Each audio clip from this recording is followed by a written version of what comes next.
Welcome to STV. నా పేరు శ్రావ్య. Bulletin updates చూద్దాం.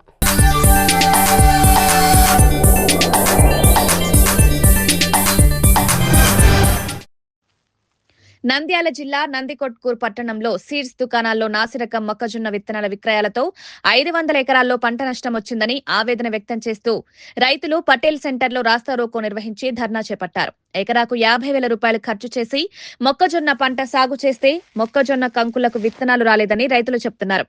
ఈ విషయంపై డీలర్ను ప్రశ్నించగా నిర్లక్ష్యంగా సమాధానమిచ్చాడని రైతులు అంటున్నారు.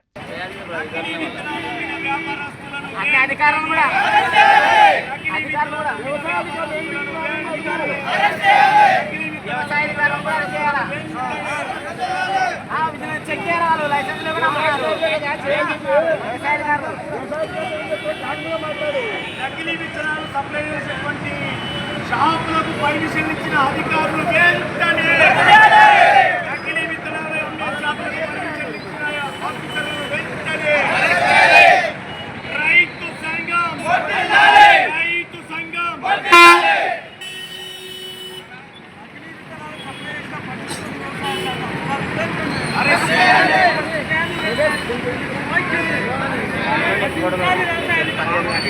రైతుల ధర్నాకు స్పందించిన అధికారులు శుక్రవారం ఏడీఏ గిరీష్, ఏవో శేక్షావలి నష్టపోయిన రైతుల పంటలను పరిశీలించారు. శాస్త్రవేత్తల సూచనల మేరకు చర్యలు తీసుకుంటామని తెలిపారని రైతులు తెలిపారు.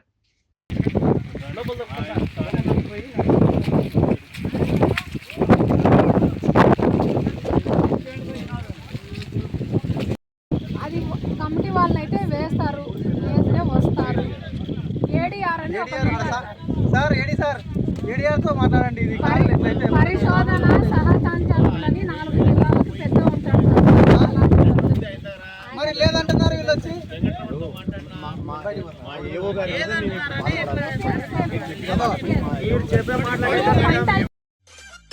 మేము చేసే వీడియోస్ మీకు నచ్చినట్లయితే లైక్ చేయండి. అలాగే మరిన్ని ఇంట్రెస్టింగ్ అప్డేట్స్ కోసం మా ఎస్టీవీ తెలుగు ఛానల్ ని సబ్స్క్రైబ్ చేసుకోండి.